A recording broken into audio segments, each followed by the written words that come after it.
Hi, everyone. You are listening to For Those We Lost. I'm your host, Jennifer Sullivan. Thank you for being here. If you've lost a loved one to COVID and would like to share your story on the show, please send me an email. My email address is forthosewelostpodcast@gmail.com. Or you can go to the website, forthosewelostpodcast.com, and click on the contact button and reach me that way as well. This show won't ever have a members area or episodes that you have to pay to listen to, but there are expenses to hosting a podcast.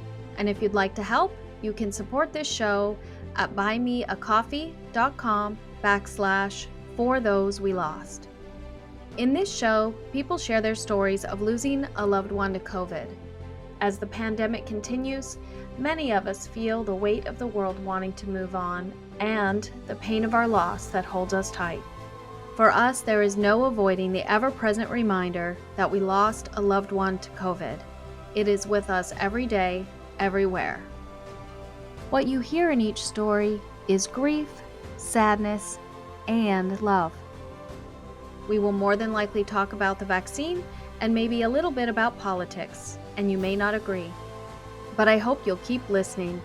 I hope you'll stay to the end of each episode and realize that each person who openly shares here has experienced deep grief over the loss of a loved one. And that's something we will all experience. We all love someone, we will all lose someone we love, and we will all grieve. These are the stories of those we lost to COVID.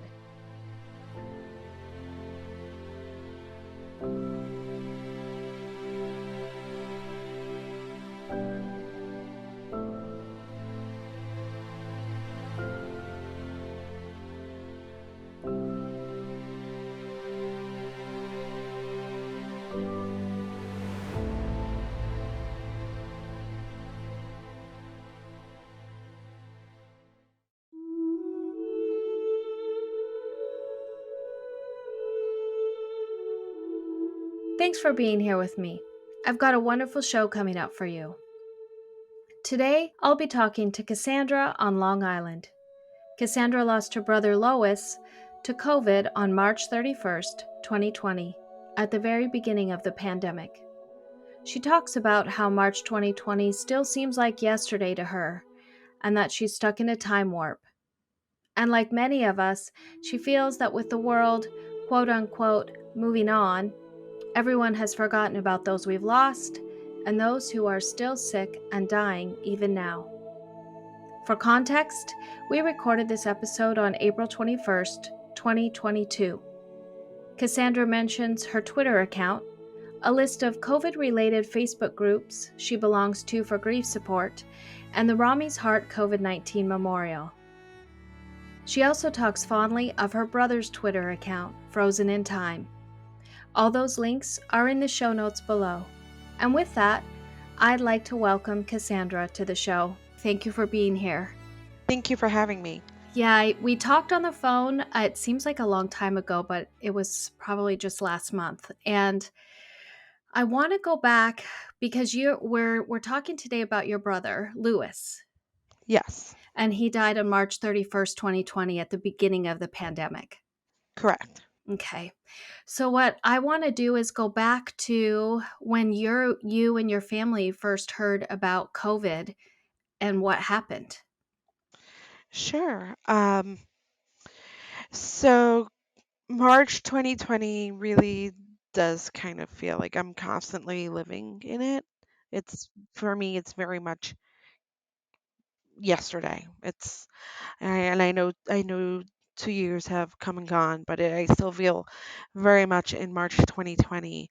Um, and I'm in New York. So the pandemic, we were one of the beginning hotspots for that, for COVID. And my with my brother, we kind of just, I always imagined that, I kind of just always had in my head like we would experience COVID in some weird outsider way, like a friend of a friend, and not personally like this close to home. Um, So I had just seen my family for my niece's birthday, because her birthdays are in early March. My sister's birthday is later March, and we were going to go over to visit her and my parents, my brother who lived with them, for her birthday. And it started with, my mom saying, "Oh, we have the flu. I don't want you guys to come over because I have little kids, so come next week." And I said, "Sure, I don't want to get have my kids exposed for them to get sick.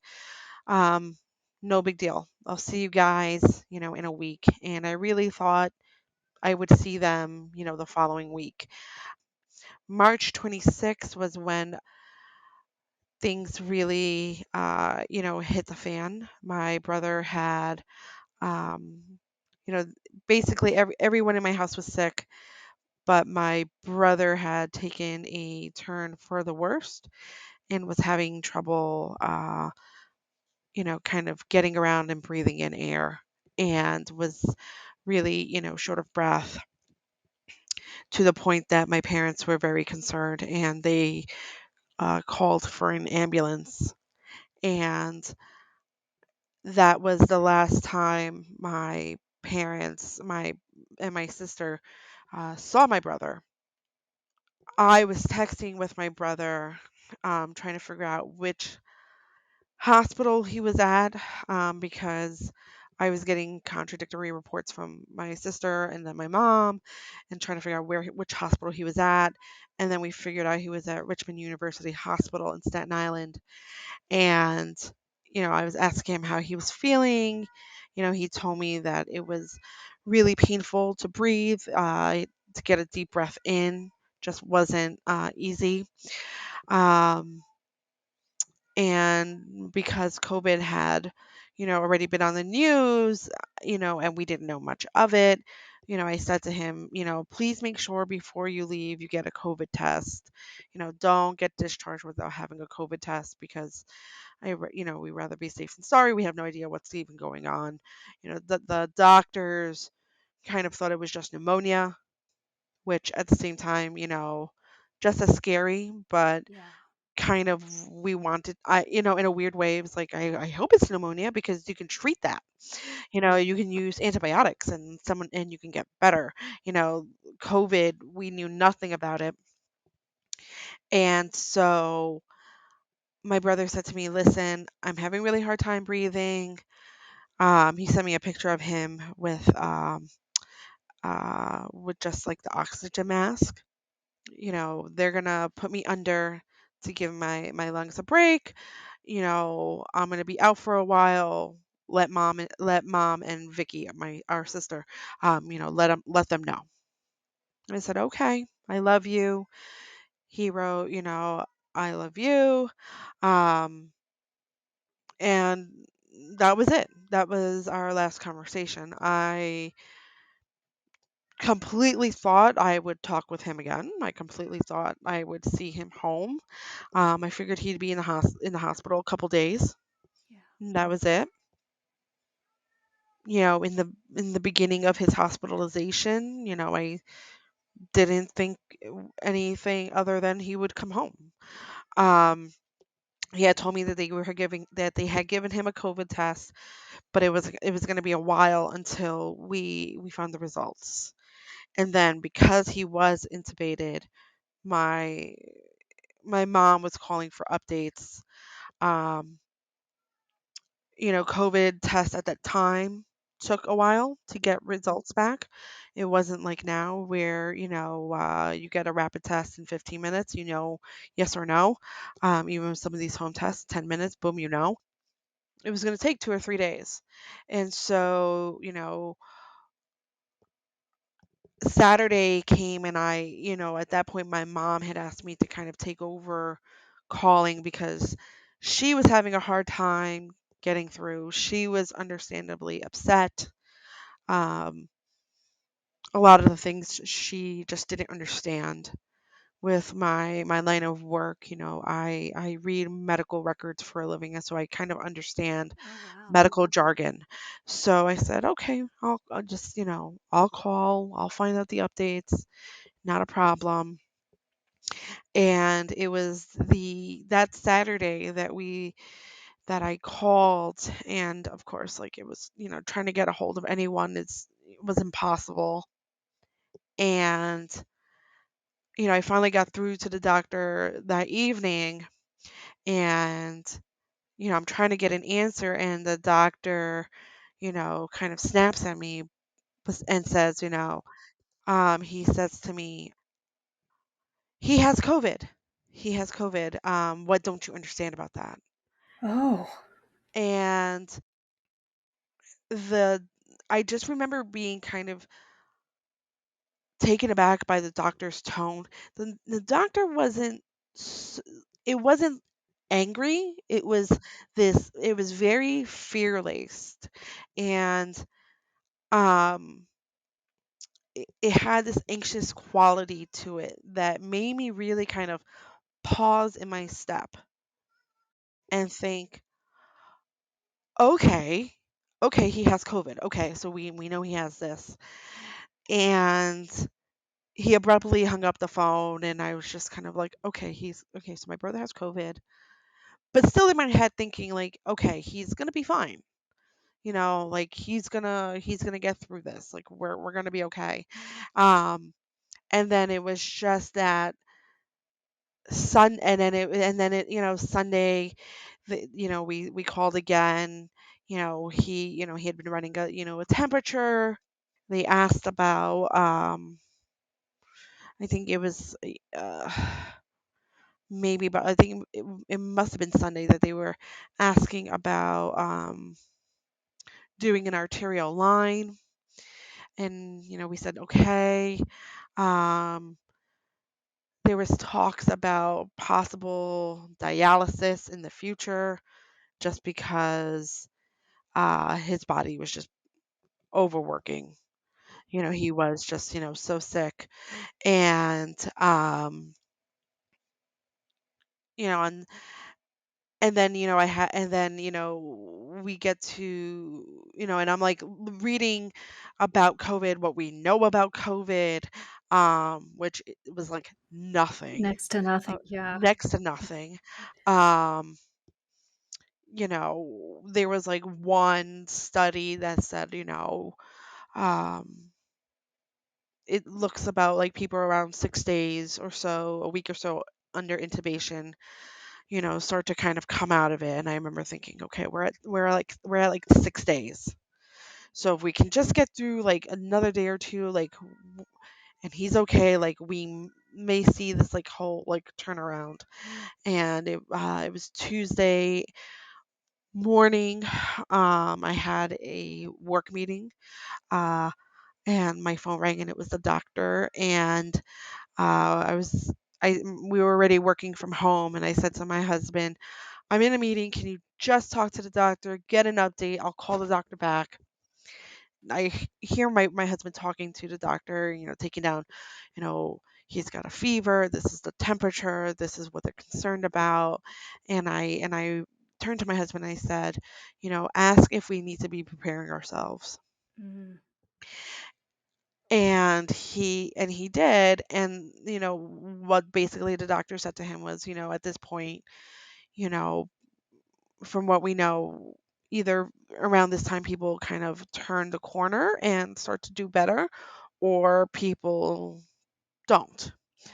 And so, there's no real way to kind of predict who's going to turn the corner and who isn't. Mhm. So okay, still keeping, giving my mom updates as to what's going on and everything. And I just went about my day. I had to go to the store. I didn't even have a mask. I used a scarf. We all in the store were trying to guesstimate 6 feet in social distancing. And, came home and just, really was, hopeful that my brother would, kind of come around. And it was that evening, around 8 o'clock. I was starting to put my kids to bed, and we get a phone call from the doc. I had called enough times that I recognized the phone number on my phone without having to even save it as like hospital or something. And so I answered the phone call, and the doctor's like, you know, I want you to, prepare yourself. Your brother is coding. He's crashing. And I said to the doctor, please do whatever you can, like to save him. Just like carte blanche, do whatever you have to do to save him. And the doctor said, I'll give you a call back with an update. And so I said, okay. And my of course my daughter's like, what's going on? And I'm like, you're going to bed. Um, Yeah. and we get a phone call about 10 minutes later, and the doctor, says, I'm sorry, we did all that we could, but we couldn't, your brother, we couldn't save your brother. And I just was in utter complete shock. And I said, okay, well, thank you for all that you could do. Something along those lines. And just kind of like sat there like, oh my God, my brother is dead. And it felt like such an out of body experience. And I think, and I just sat there like kind of in a state of disbelief. And then I said to my husband, I have to let my parents know. Yeah.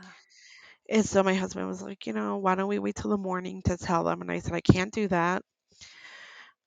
They will never forgive me if I waited. I know my parents, they would not.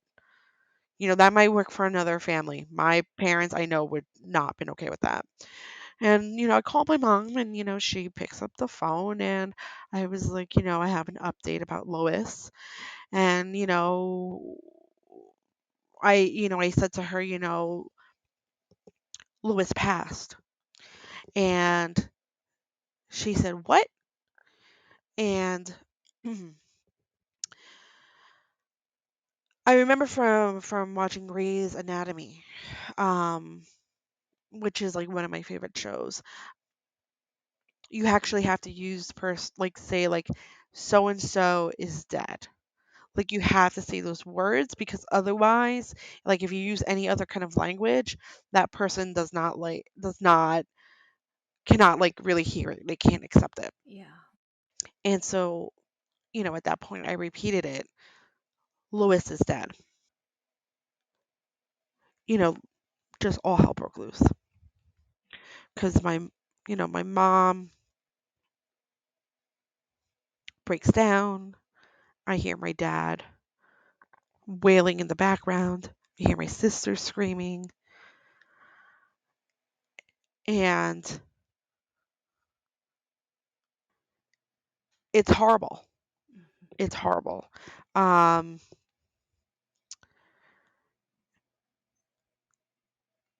it it was something I never predicted would happen. You go through life, especially if you have siblings, you anticipate your parents dying in the future, when they're old and gray. And I always anticipated, my one day when I was older, my parents would die, because that's how life works. And then I have my siblings, and it would be us, Yeah. kind of like the Three Musketeers. And then, we would be there for each other, and that's how life goes. Yeah. Not at all anticipating my brother would be the first person to go, not ever anticipating COVID would hit this close to home.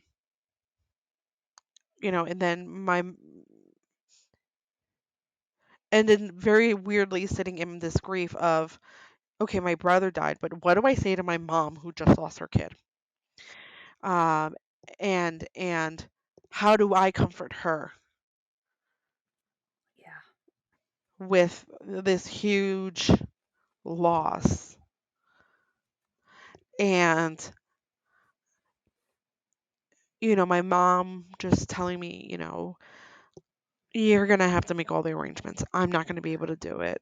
Oh. And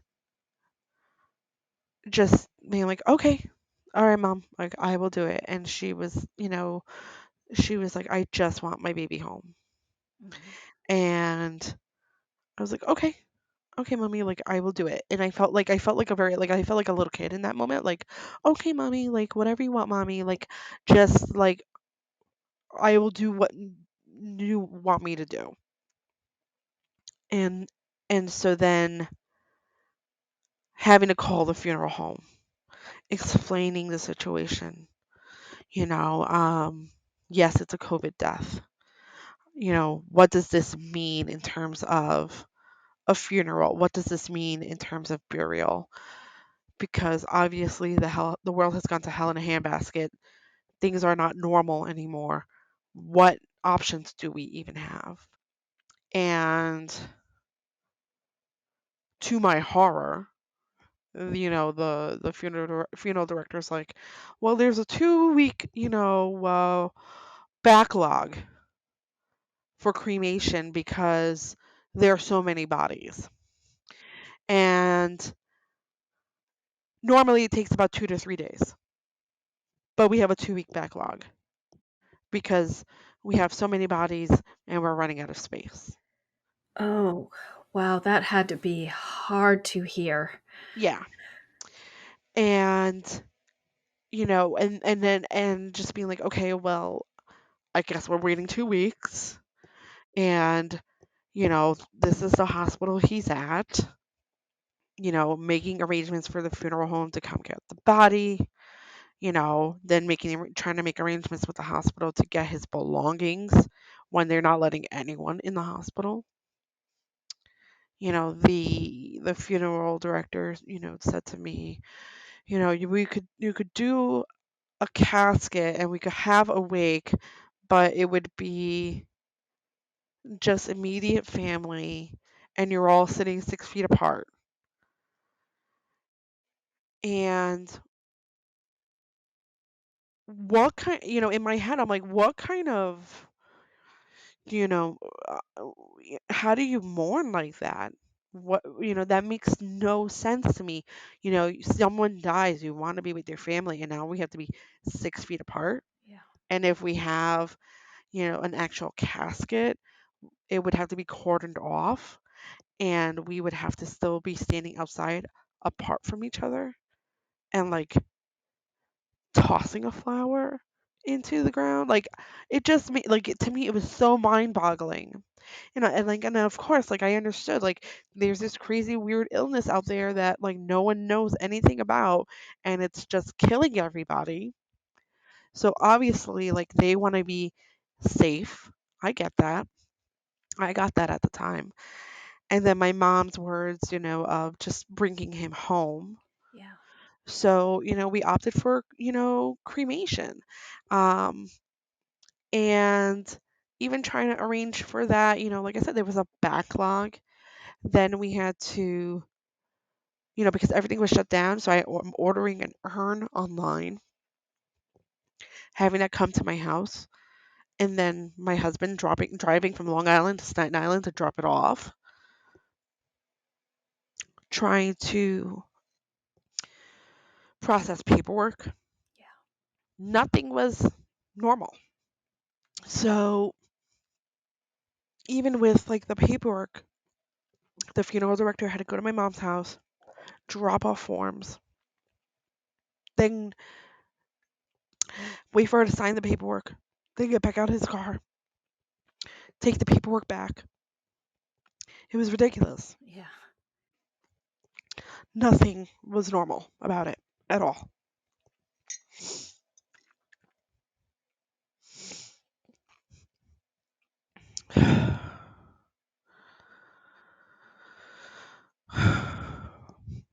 It was just none of it was normal, and then we couldn't even be together. Yeah. And that to me was, and to me still is, like one of the hardest parts of it all was just that we didn't get to be together. There was no comfort in hugs. There was no comfort in in tears. As a group, my they were all still sick with COVID themselves because they all had it. And then I was here on Long Island with just my husband and my kids, and my kids not understanding what the heck is going on, just that they know that there's a big scary germ outside and they can't go to school. And what do you mean that it made Uncle Louis sick and he died? Yeah. Even now, my husband's aunt passed away, and we got to go through the rituals of a wake and a funeral and a mass, and my kids had all these questions about what was going on, and all I could think was we didn't have any of this. Yeah. It's such a weird thing to to to selfishly think, oh, I wanted to have this. At least, everyone's together. They're getting to say goodbye Yeah. together. We had nothing. Yeah, I think we as a society, we really underestimated the value of hugs and that ritual of grieving and gathering together and all of that, and not having it all of a sudden and having to wait this time. Like I had to wait too, a couple of weeks because they had a limitation here on not knowing if someone was still infectious with COVID after they had passed. And so there was all these things. I mean, they know more now, but they didn't know a lot back then. Can I ask you, for me, being on the West Coast, New York City seemed to be the epicenter of everything that happened in the United States. It was what I watched on the news when I was watching the news, and you saw I think it was the governor or the mayor of New York City. I can't remember his name right now, but did you experience a heightened sense of everything that was going on because there was so much COVID in New York City? So I can't speak about the city itself aside from what I saw in the news, but w- the where I live on Long Island, we're close to two major hospitals, Mhm. and all we heard were sirens Mm, all the time. And so, we didn't have like the banging at 7 p.m. with the pots and the pans, but we had the sirens um all the time. And seeing, like seeing on the TV like makeshift hospitals out of like the Javits Center and Central Park, like that was just mind-boggling to me.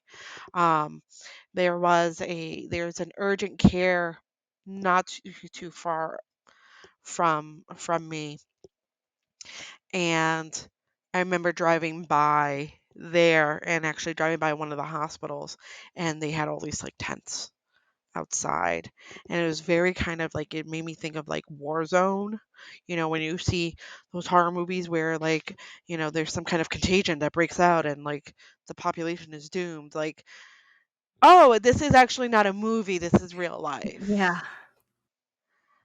Yeah, so like we would listen to the check-in, then Cuomo was giving and Bloomberg was giving, and just seeing, like, the hospitals were just slammed, completely slammed. Uh just seeing, like, hearing the reports of, like, there's no toilet paper, there's no this, there's no that, and just people hoarding everything. And there was, I know at one point, like, our neighbor did get sick with COVID. I remember seeing an ambulance come by to pick him up. I didn't know that it was COVID. I kind of figured it was COVID, but it was just like straight out of like a horror movie. Yeah. So I can't even imagine how it was in the city with like major hospitals like all over the place. Um, and being so kind of condensed in terms of population. I can imagine it since I worked in, I work in the city, and I went to school in the city, but I know at least for here on Long Island, like it was bad. Yeah. Did you choose to have the funeral for your brother or did you wait? So we just had him cremated, Mm-hmm. and his urn is with my mom at my parents' house. Um, and we tried to do well. Originally, we figured, oh, in June when everything will reopen, and things will be back to normal, we'll have like a memorial service. And then June came, and it was like, haha, that's not happening. And so we thought, okay, well, not June, then September, and then not September, then January, and then so on and so forth.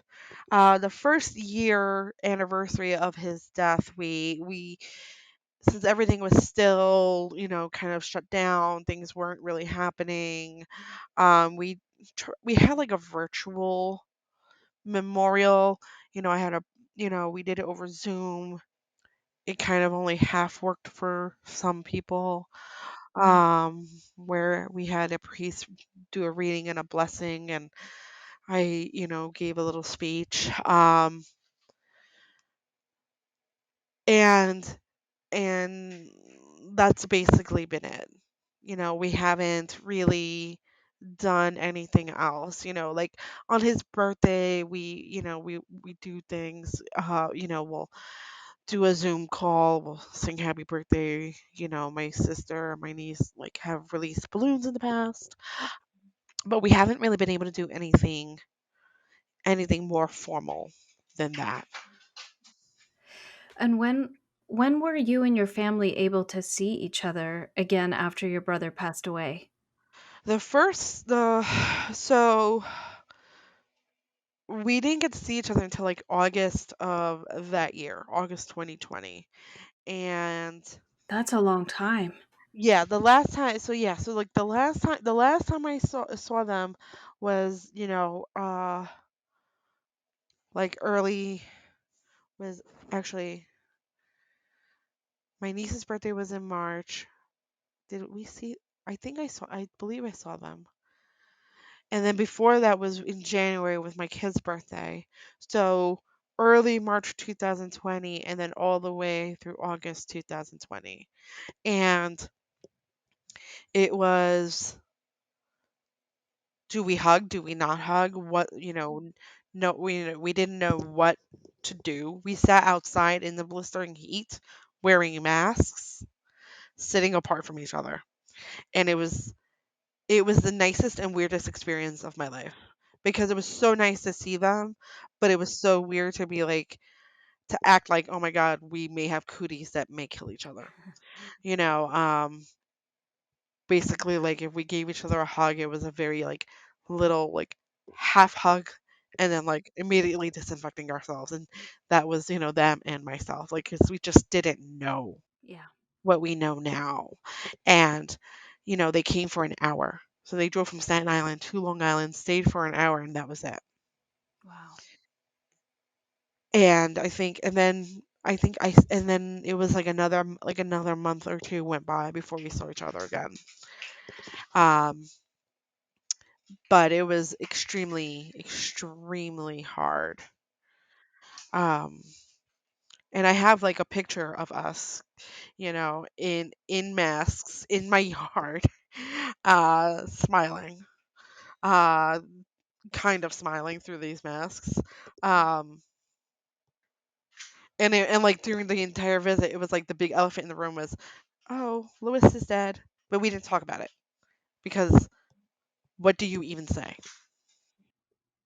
Yeah. Do you have any sense now of how your mom is? She is so very much a mess.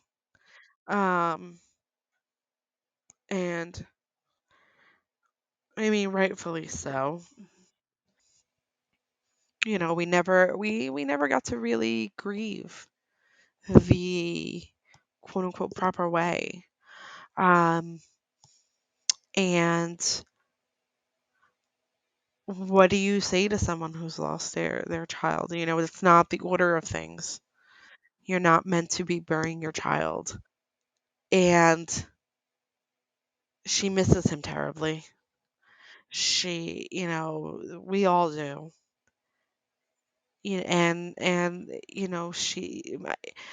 As a mom myself, I can't even imagine that pain. Yeah.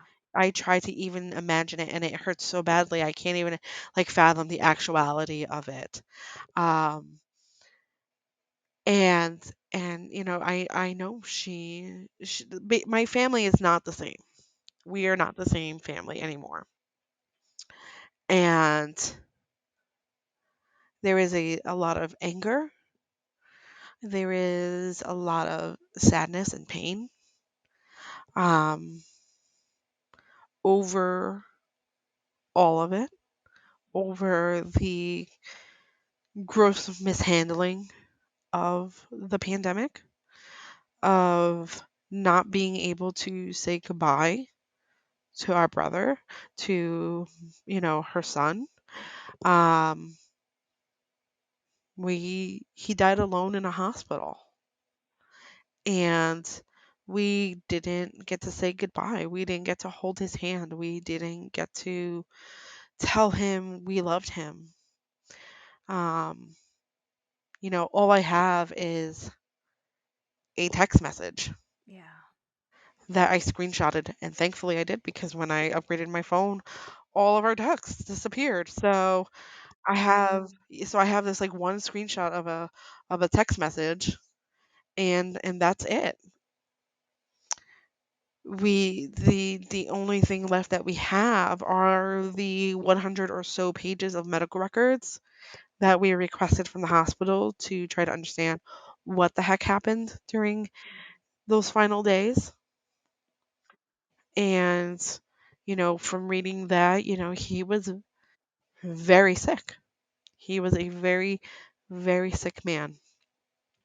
And uh, COVID destroyed him. Yeah, very quickly.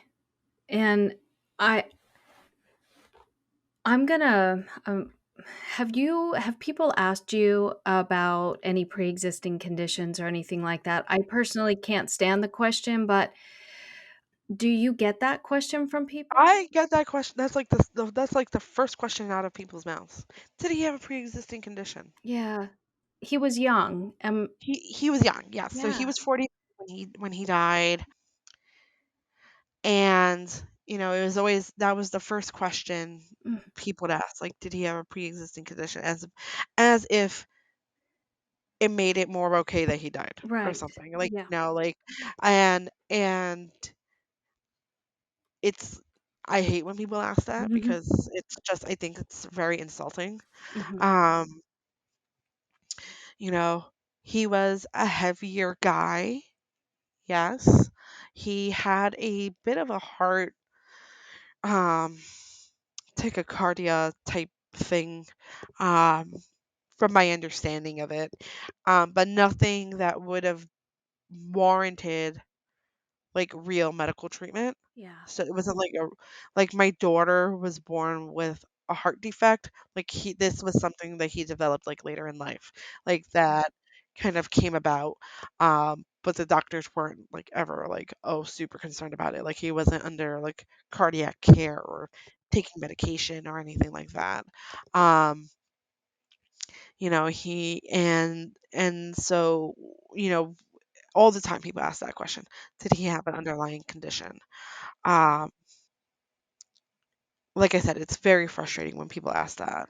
Well, COVID seemed to ravage him very, very quickly. I mean, you mentioned his Yeah. kidneys and a bunch of other things. It just for a young man in, what would otherwise be the prime of his life right now, it's crazy to me that some people just go so quickly.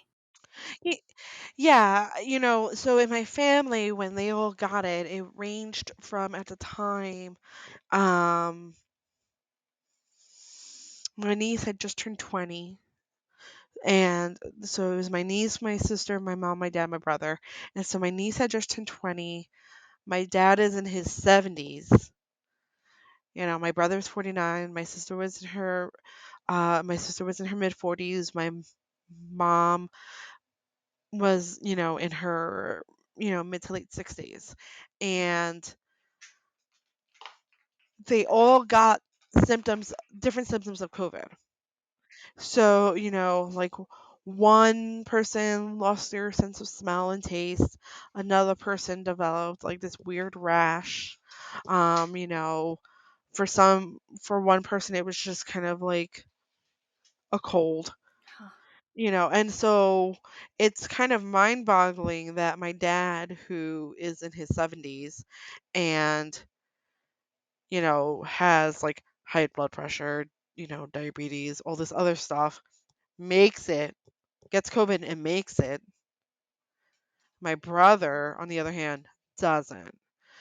So, not that I, would have expected any of them to die, like obviously I don't want that to happen, but what you would think, of an illness, of who it would take out, like my brother was it shouldn't have been that person. It should have gone a multitude of other ways and it didn't.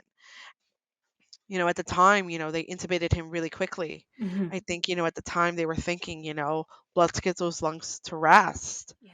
You know, I don't blame the doctors at all for what happened.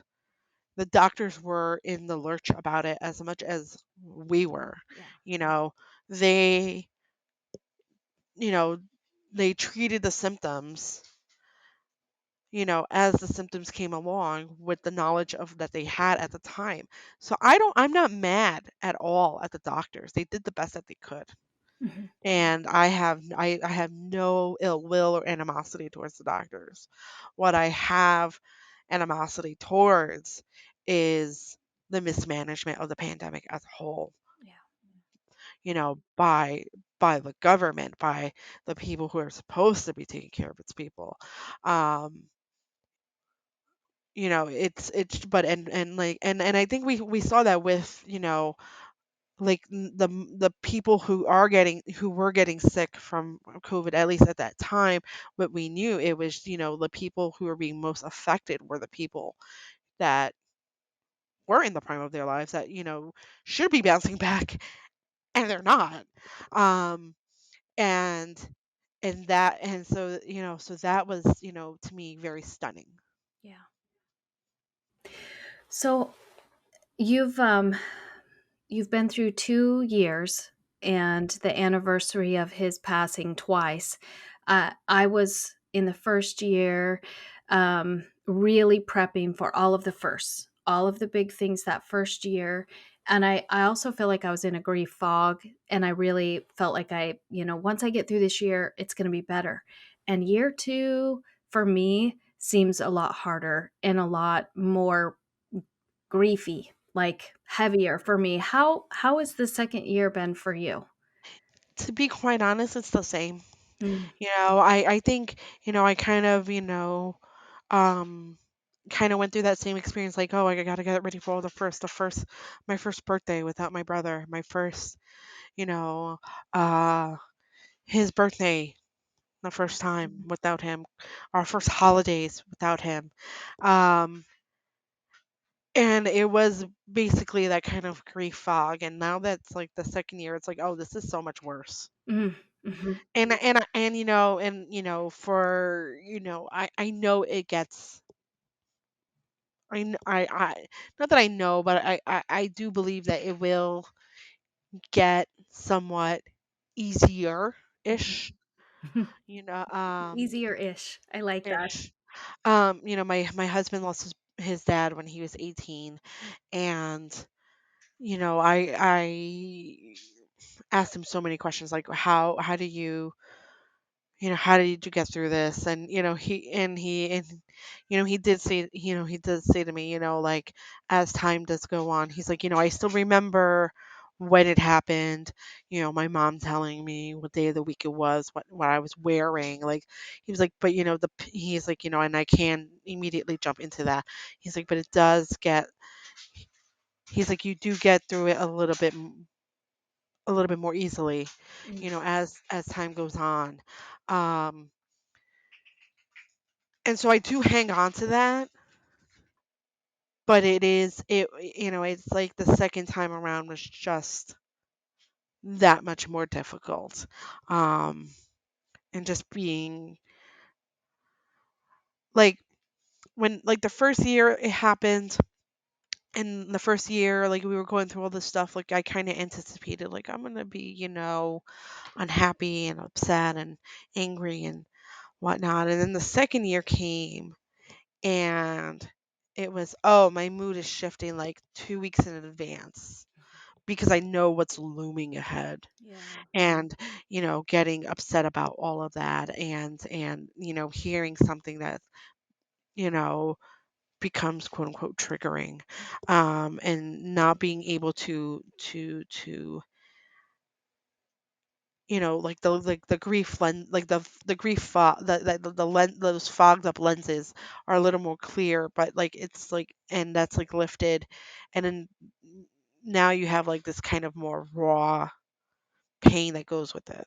yeah, um and so it's been, so going through it the second time has been much more difficult.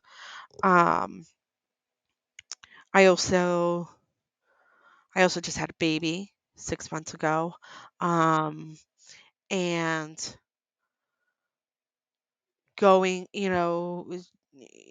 just thinking about like this baby is never going to know my brother. yeah, This baby is never my son is 4. My son, when my brother died, was 2. He doesn't obviously have like these hard memories of my brother the way my daughter, who is 6, mhm, does.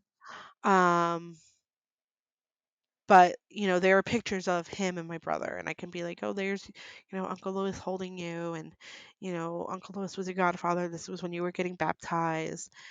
Now I have this whole new child who has none of that.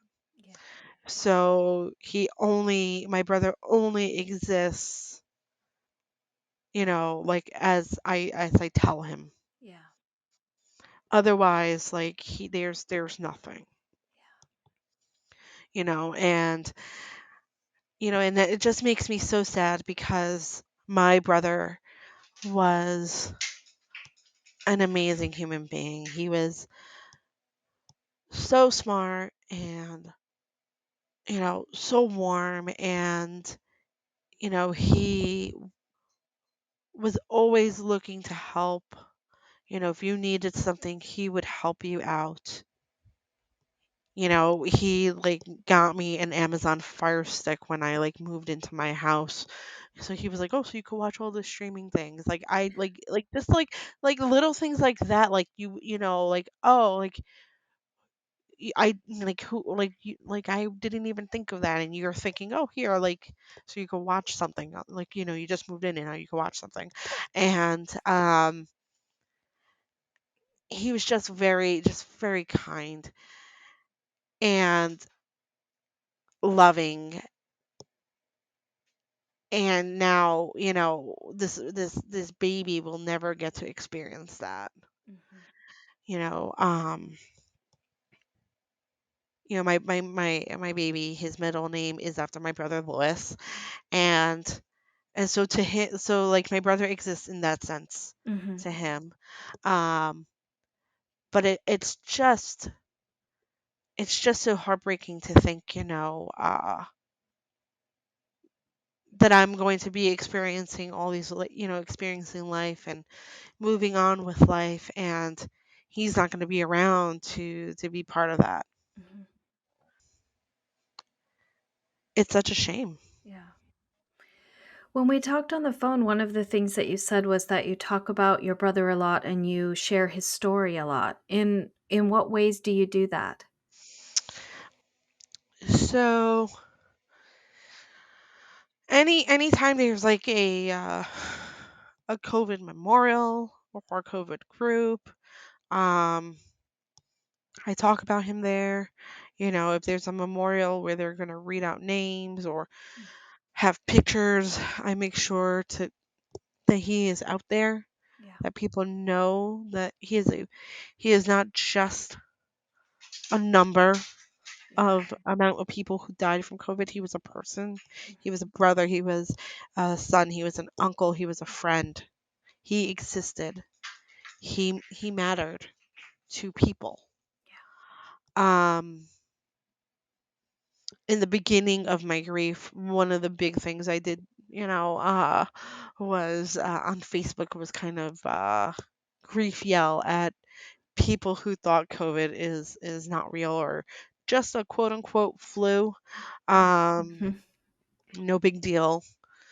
You survive. Most people survive it. Like, and or why is wearing a mask so important?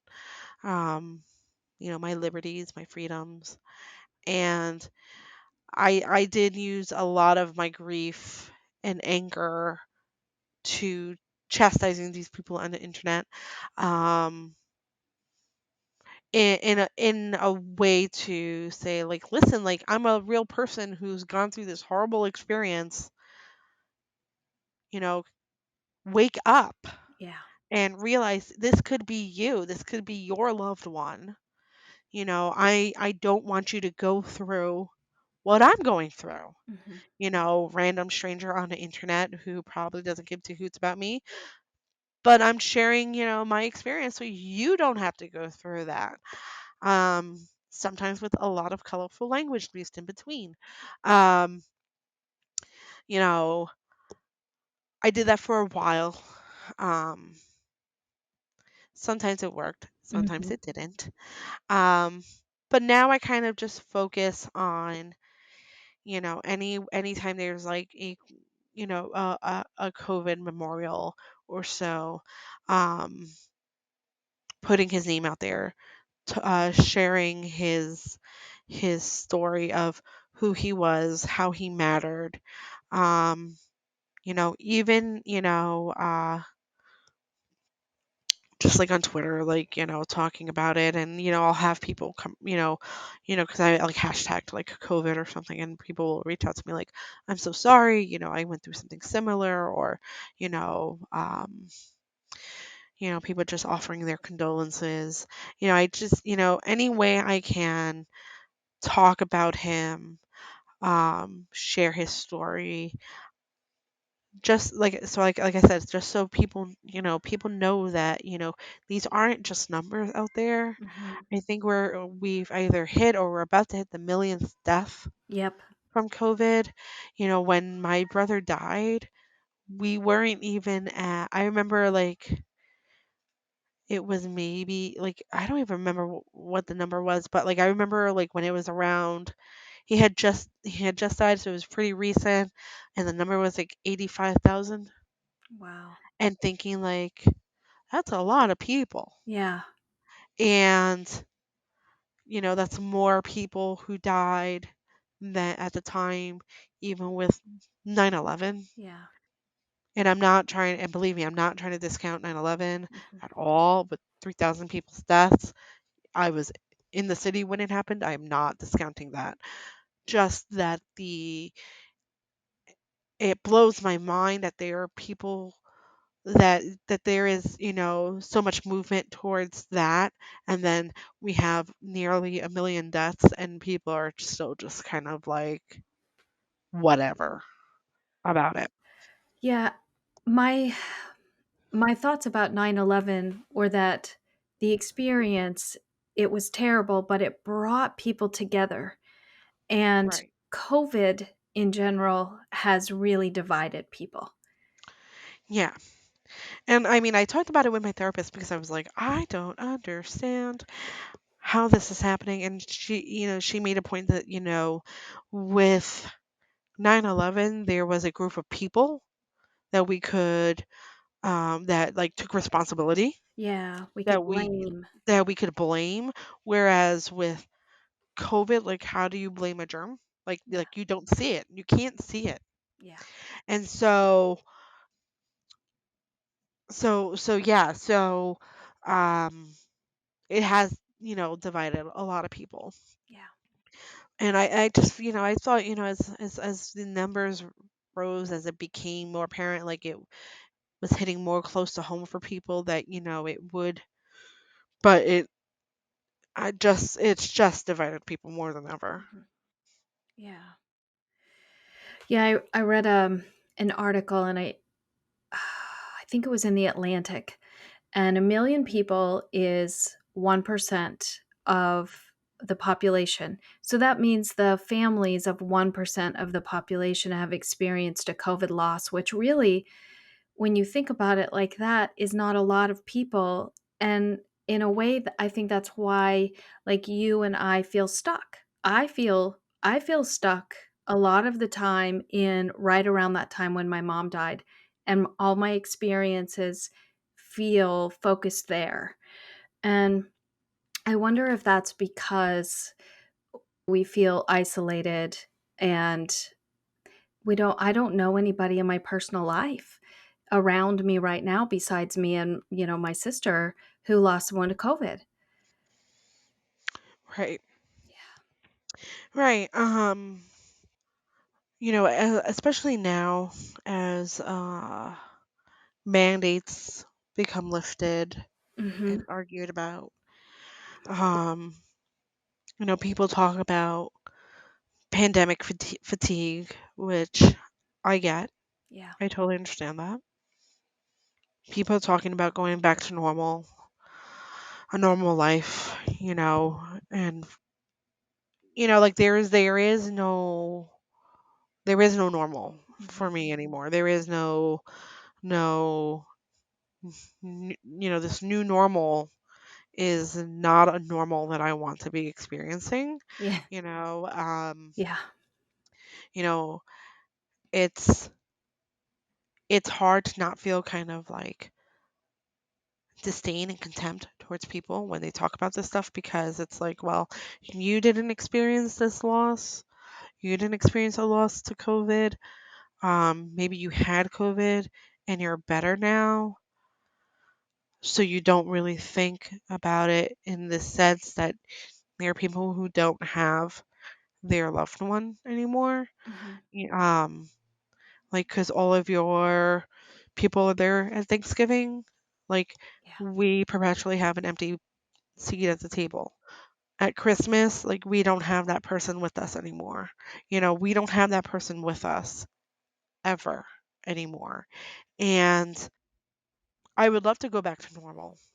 I would like to go back to February of 2020, where, my brother existed and life was good. Yeah. And, you know, m- I what I thought were problems were actually not problems. Mhm. Yeah. Um, you know, Now I'm in this world trying to deal with life ongoing. The world is time continues, the world continues. The world keeps spinning, and I'm still like stuck in this perpetual place of like, and I said in the beginning of our conversation, I'm like perpetually in March 2020. Yeah. There's not a moment that doesn't go by that I don't think about my brother, that the fact that he is dead. Yeah. and how painful that is. Mhm. And, I think, if you didn't experience a loss from COVID, you're incredibly lucky. Yeah. I mean, even, with, like I said, my husband's aunt passed, and like we just had the funeral, we had the wake, and how lucky Mhm.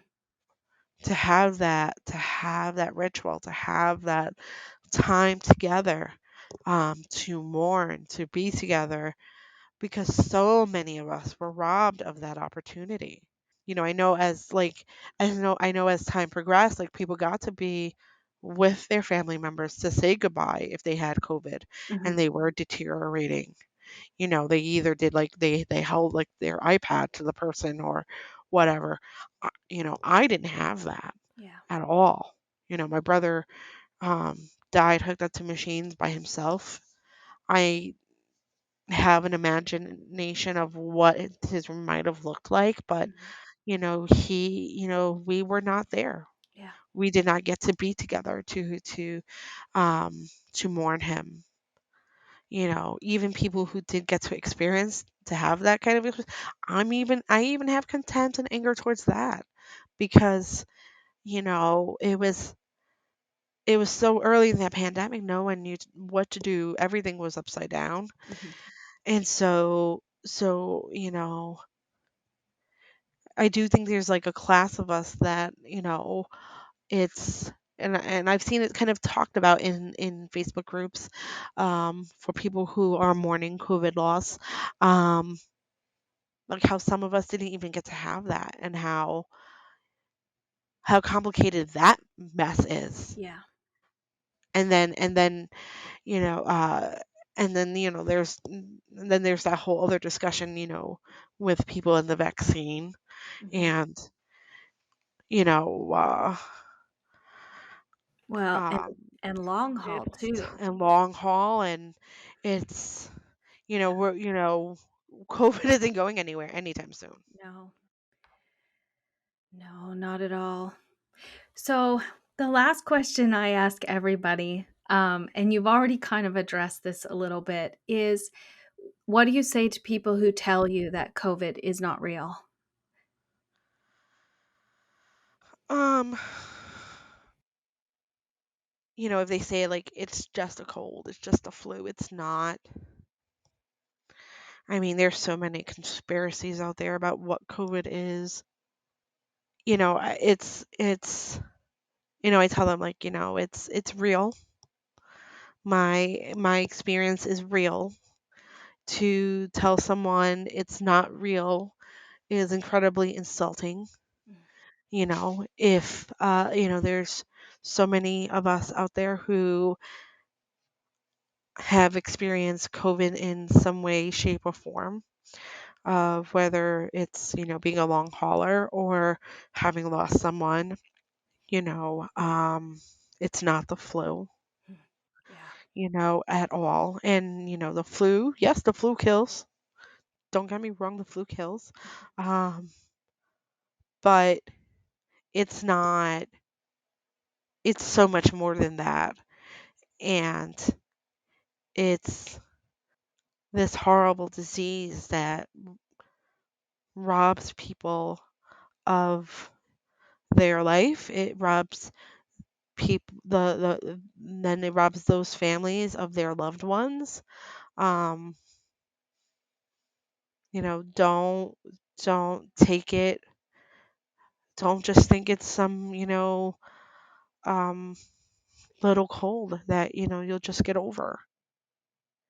Like there's just some people like no matter what you say, it's never going to get through. Yeah. And I that's what I've learned to accept. Um, but for, other people, like, it's, that's, I especially try to share his picture, like, like, here is this person who got this horrible disease. Um, it's, he's a real person. Mhm. He's not just a number. He's not a figure. He's not just a pre-existing condition. Like you would never say that to someone with cancer. You would never say that to someone who experienced a stillbirth. So what makes it okay for you to say this to someone because they caught this horrible disease? Like, what makes you think it's okay to say that? And then, of course, because it's me, it's, with, like, again, laced with much more colorful language, um, and a little bit more anger and of a shaky voice. But yeah, it's just that it's so much more than what you see on the news or what you read about. It's, real people, real families being torn apart by this invisible intruder Yeah. that, we still don't know everything about.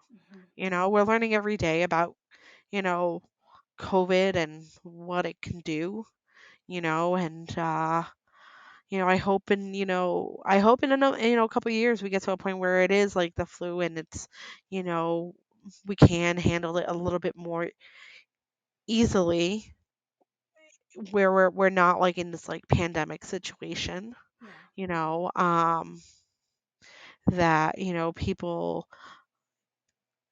I just hope that one day we can get to a point where, you know, we're not so divisive on it and that we, can, get through this a little bit with some more hope and healing. Yeah. Yeah. Hope and healing. I like that. Yeah, I hope, there is more recognition about what it does to people, more recognition as to, having remembrance Mhm. for the lives lost, you know, um, just like any other marker, like Pearl Harbor, 9/11. I hope there is work. There are some grassroots working on making kind of a COVID National Day of Remembrance. Yeah. Making it more of like a federal day. I hope we get that because the people who are now long haulers, the people who have experienced loss from this, um, our loved ones, they deserve to be remembered for Mhm. who they are, and that their lives mattered. Yeah. Yeah, I agree. I hate that you and I are in this like, and so many others are part of this club that we never wanted to be in the first place. Yep. And we were just kind of indoctrinated into this group, and it sucks. Yeah, it does. But I do take comfort in the fact that, there are others out there who understand, who get it. Mhm.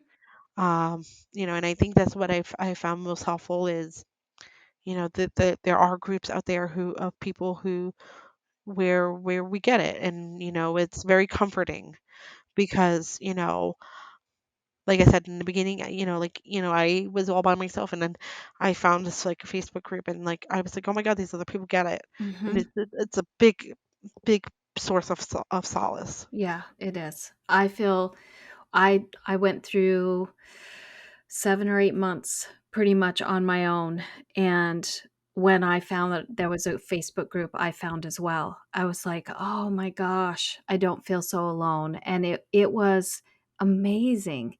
It still hurt a lot, but I felt like there were other people that got my hurt.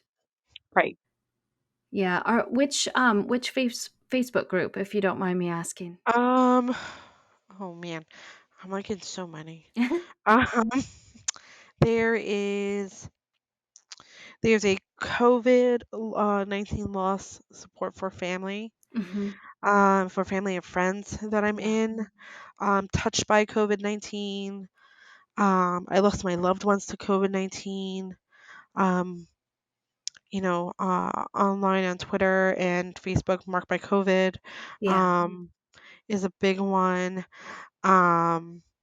There is Ramy's Heart in New Jersey. Mhm. A woman made a memorial for her. I believe it's her brother. I'm part of like that group. Yeah. So I have my brother's name put in a heart that's like out in New Oh, Jersey. that's so beautiful. I'm also in just like other some like sibling loss groups for myself because um there are no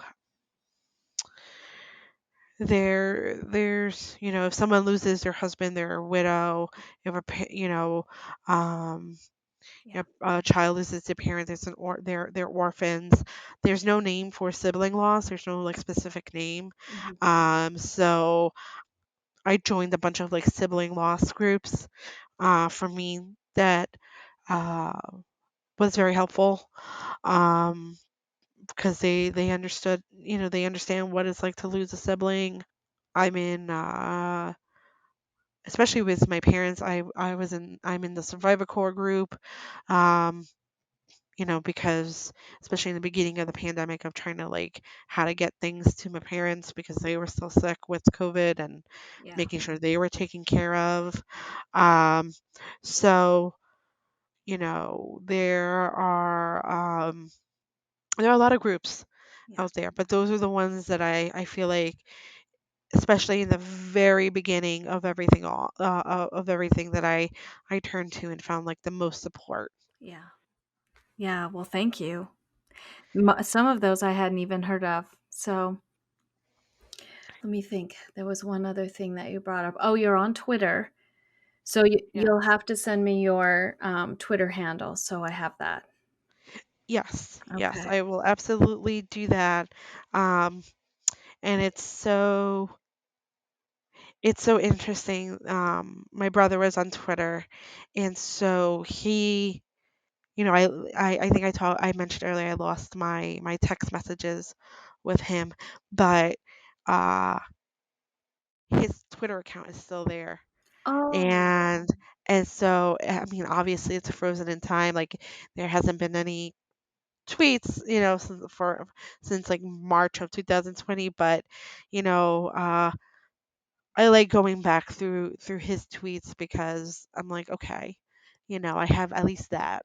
So Twitter is one particular space that I'm most vocal about sharing his story because he was very vocal on Twitter. So I'm always, trying to spread his story there too. yeah.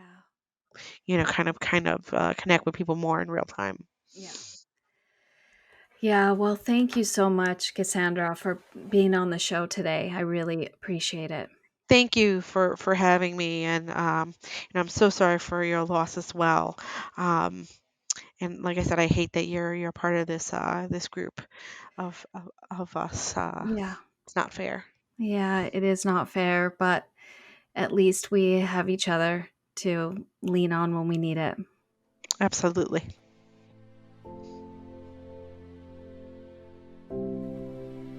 And that's the show, everyone. If you've lost a loved one to COVID and would like to share your story on the show, please send me an email. My email address is forthosewelostpodcast@gmail.com. This show won't ever have a members area or episodes that you have to pay to listen to, but there are expenses to hosting a podcast, and if you'd like to help, you can support this show at buymeacoffee.com/forthosewelost. The link is in the notes below. If you like this episode, please share the show. Share it with your friends, share it on your social media, and once you've done that, rate and review this podcast on your favorite listening platform. And then go rate it on Apple Podcast, because that's where most of our new listeners come from. Ratings and reviews are the main way this show finds new listeners. So please share the show. Until next time.